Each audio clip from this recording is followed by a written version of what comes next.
Echelon 1, 2, 3. And we're 4, I think. Yeah, we're 4.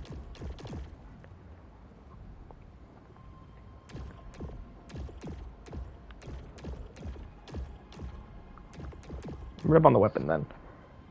A Tripper hand cannon was not an original as Soltari development. It began as a popular, a quickly outlawed street modification of the Soltari marksman hand cannon, specializing in incapacitating hostiles with a single salvo of an entire magazine.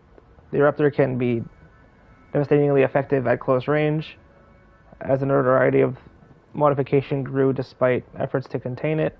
Soltari decided to seize the opportunity, patenting an improved design, including its official catalog. This facilitated pursuing legal action against something, while also rehabilitating Eruptor's public image, thanks to significant improvements, both safely and reliably. Yay. There's a bunch of weapons that we're going to find in this game. Either way, crazy looking weapon. A lot of hostiles that we're going to find in the future. Now we have biomes. And we have the passage. I think that's the main hall. A significant structure of alien origin and intermediate age that and purpose is intact and well protected, while hostile entities inexplicably do not attempt to enter the passage. It has therefore been used as a safe house and staging ground for the Echelon 4 personnel while they search for missing Soltari colony and are survivors from prior Echelon flights. They have dubbed it the Passage, as it is their gateway to Carcosa. Unusual technologies have been discovered within the Passage, while certain areas of it cannot yet be redacted. Echelon 4's primary unit will therefore attempt to study and harness the structure. It will be of exceptional value to Soltari. Okay. Nice, they have like a little base ground to work from. And we have Shattered Rise, which is where we are right now. Echelon 4's personnel first experience of Carcosa. This was the unexpected location of Soltari colony. That expectation has unfortunately been confounded. The Shattered Rise is a rocky and mountainous region in which the planet's native and highly aggressive creatures run wild. But shockingly, it also contains multiple structures of remnant technology built by hitherto unidentified something. The area already claimed the lives of multiple Echelon 4 personnel. Okay, so the starting area is already insane. No audio logs, no text logs, and then we have a bunch of this.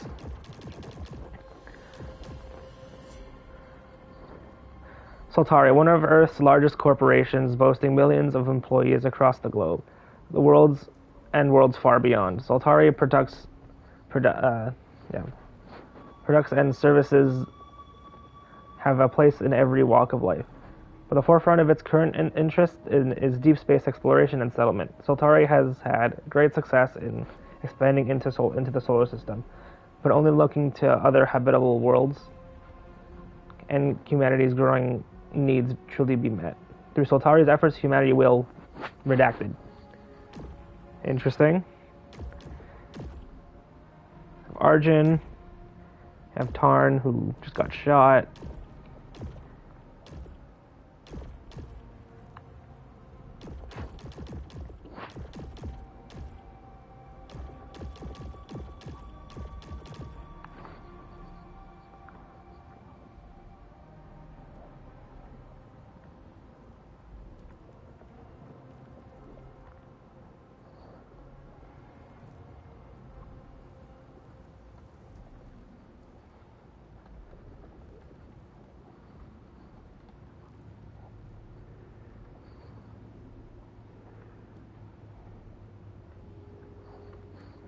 Right?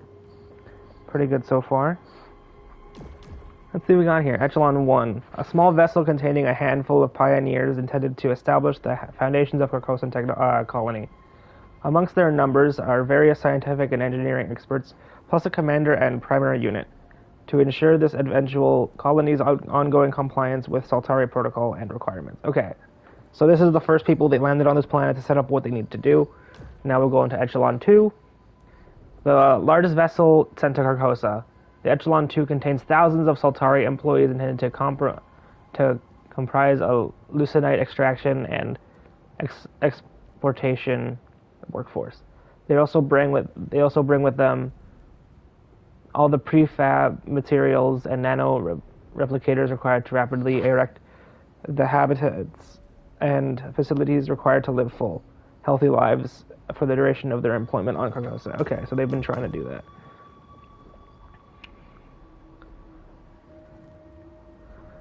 Now for Echelon 3, we have a mid-sized craft carrying several hundred civilian settlers. And these comprise of non-essential workers, small businesses owners, wealthy passengers with personnel interest in planetary relocation, and a small number of volunteers who have agreed to lifelong Saltari service in exchange for basic lodgings. Echelon 3, therefore, represents the intent to transform Carcosa into a true second home for humanity.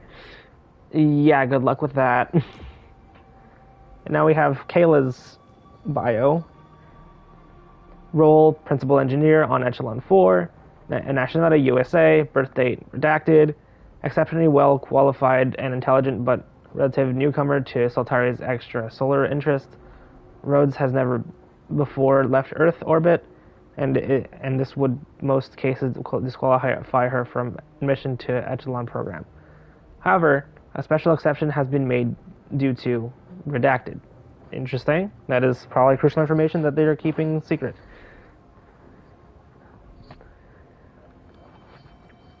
As noted, Rhodes possesses a keen scientific mind, but she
Okay, I'm back. I had to answer a call, but I am back now. So let's, yeah.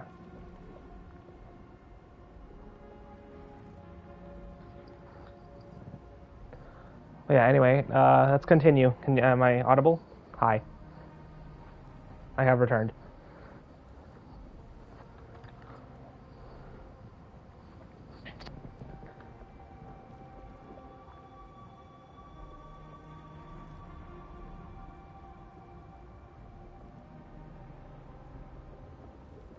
Let's continue with this. As noted, Rhodes possesses a keen scientific mind, but she is also a highly creative lateral thinker, making her a vital asset to potentially fast-changing and uncertain situations in Carcosan surface. Her commander and primary unit have, however, been directed to carefully monitor Rhodes' emotional well-being. Okay, so she's a little bit emotionally unstable, which In a place like this, I feel like it's not great.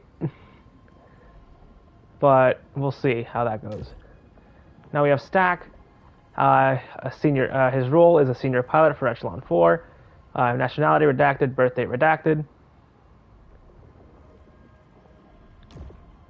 This means that she could probably go insane because of what happens in this place. Look at, yeah.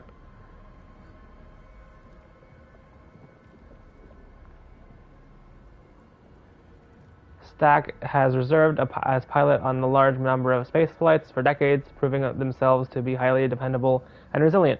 They have no remaining familial or something ties on Earth, and are therefore well equipped to cope with the likely indefinite nature of travel on Carcosa. The familiarity with solitary flight systems, past, present, and are also second to none. This upper entity towards minor conservation or personal regulations have been unofficially allowed. Once on Carcosa, Stack will continue to serve purpose flying reconnaissance and supply runs that should also prove impractical. However, their experience in ground operations is concerningly limited. Okay. Here's Jerome, Principal Enforcer. He's Australian, birth date August 20th.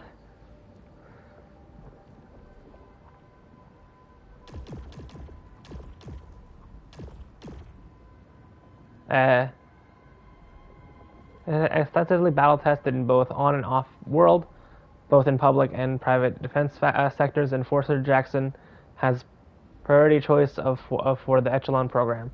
Jackson was originally selected for Echelon 1, but unfortunately personal circumstances prevented him from joining until the 4th flight. He demonstrates impeccable emotional control during crisis situations and has a track record of inspiring uncommon loyalty in colleagues and subordinates. Jackson now leads the small enforcer contingent aboard Echelon 4 and ranks second to Sheridan Bouchard. Now here's Sheridan, crew commander of Echelon 4. Oh, she's Canadian! Look at that! We're on this planet. Anyway, Bouchard is a 30-year veteran on the Saltari space program, having spent entire adult life dedicated to it. She has been leadership positions for almost a decade. Her record is exemplary, with no record complaints from seniors, colleagues, or subordinates, save for blank. While she has command responsibility for multiple missions on Earth and within the local solar system, Echelon 4 deep space posting is her first without direct Saltari oversight. As such, the designated primary unit supersedes Bouchard's authority and may overrule her decisions whenever they are deemed to exceed mission parameters. Okay. Now we have Tarn, the guy who went all crazy earlier. He's a junior enforcer of Echelon 4. He's British. He's from UK. Tarn is the least experienced of Echelon 4's enforcer personnel, having hitherto operated only on defensive assignments on Earth. However, he proved exemplary during off-world training and has noted to be especially dedicated to safeguarding the non-combat staff. Ego or thrill-seeking is common among enforcers, but Tarn demonstrates a keen understanding of the bigger picture for Saltari and maintains a steady, cautious demeanor. However, it is strongly recommended that Tarn only enters field in the company of more senior enforcer. Indeed, in the event that Carcosan colony cannot be immediately located, his limited experience and circumstantial nature means he is best used as a in-situ defense presence rather than sent on scouting assignments. Okay, so that doesn't really explain why he went all insane earlier, but I assume we'll figure that out eventually. Now we have Arjun, main character. He's from the UK. Reporting on Jerome Jackson, Enforcer Devraj is part of the Echelon 4 security personnel, whose primary role is to resolve unforeseen complications in the Carcosan colony project. Devraj has worked in security for most of his adult life, principality for minor corporations, same thing. Although his first off-world posting, he has extensive combat and reconnaissance experience. He comes highly recommended by Enforcer